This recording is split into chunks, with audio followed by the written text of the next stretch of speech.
Salomon est quelqu'un qui avait un grand discernement des songes, des rêves et des mystères. On dit Salomon, pourquoi c'est toi qu'on a choisi? Pourquoi tu es si sage? Pourquoi tu as la révélation de tous les mystères? Il dit en fait, j'ai la crainte de Dieu, mais deux, j'étais un fils pour mon père. Tu peux dire, tu es mon père, mais tu es un fils pour Dieu. Il a dit, Lot qui voyageait avec Abraham avait aussi des brebis.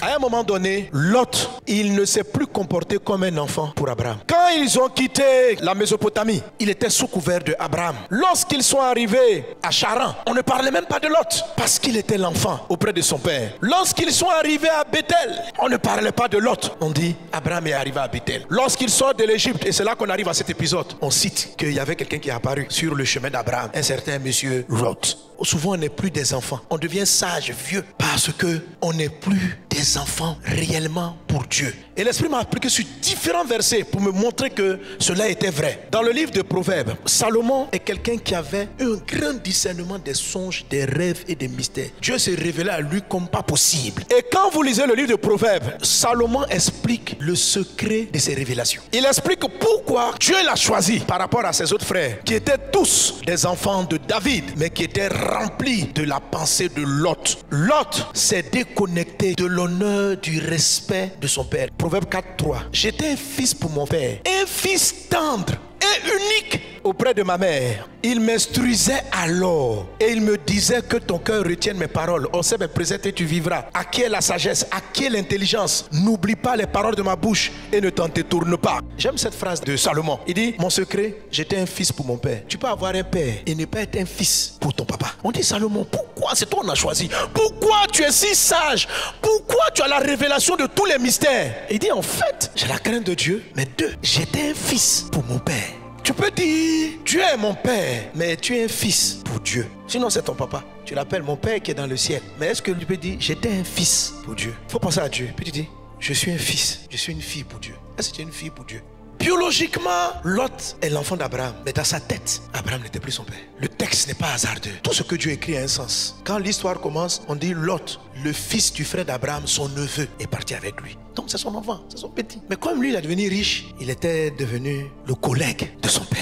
Il a commencé à bâtir son propre empire dans la maison de son père. À un moment donné, il portait ses propres fardeaux. Pourquoi Dieu ne nous donne pas des révélations? Jésus dit, si vous voulez trouver du repos, prenez mon joug et vous allez avoir mes instructions. C'est ce que Matthieu 11.28 dit. Tu peux dire, pasteur Sanogo est mon papa spirituel. Mais quand tu arrives à l'église, le fardeau même du pasteur n'est pas ton souci. C'est qu'est-ce que tu profites de lui qui t'intéresse. On vient suivre Dieu, mais ce n'est pas la charge de Dieu qui nous intéresse. On ne veut pas décharger Dieu. On vient pour que lui nous charge de ses grâces. Mais sinon, lui, Dieu, son fardeau, ça n'a qu'à être pour lui. Dieu est ton papa, il t'a sauvé. Mais tu es fils pour Dieu. Un jour, Jésus était avec Pierre et puis il a demandé à Pierre, m'aimes-tu? Pierre dit, je t'aime. Il dit, paie mes brebis. Il dit, moi j'ai un fardeau. Ce sont les âmes. Mais est-ce que ce fardeau de ton père t'intéresse? Paie mes brebis. Regarde à côté de toi. C'est une brebis de papa. Est-ce qu'il t'intéresse? Pasteur, parle-moi. Prêche. Je vais saisir ton message et je vais aller construire ma vie, mieux m'organiser. Tu vois, tu es sage, tu es un adulte. Tu n'es plus un fils. Tu n'es plus un enfant. Tu es en train de construire ta vie. Et quand tu viens t'asseoir au pied de ton papa, c'est qu'est-ce que tu vas prendre qui va t'aider à construire ton foyer, tes entreprises, tes projets. Et lui-même, son fardeau, là, ça ne t'intéresse pas.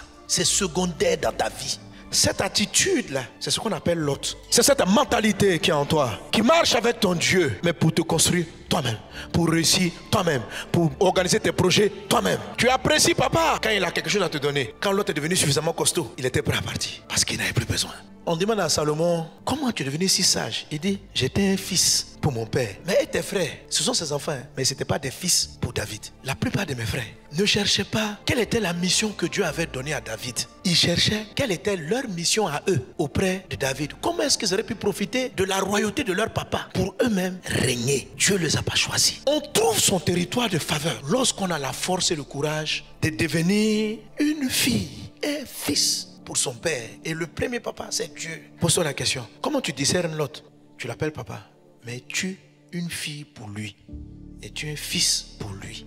Tu cours avec ses fardeaux ou tu cours avec les tiens. Chasser l'autre, c'est de dire, papa, c'est quoi tes challenges? c'est de s'endormir en portant les jougs de Jésus. Venez à moi, vous tous qui êtes fatigués et chargés, je vous donnerai du repos. Prenez mon joug et vous recevez des instructions. Un joug, c'est lourd. Oui. C'est quoi ton joug? J'ai tellement aimé les hommes que j'ai donné ma vie afin qu'ils soient sauvés. Je veux travailler à ça. Papa Sanogo, c'est quoi ton joug?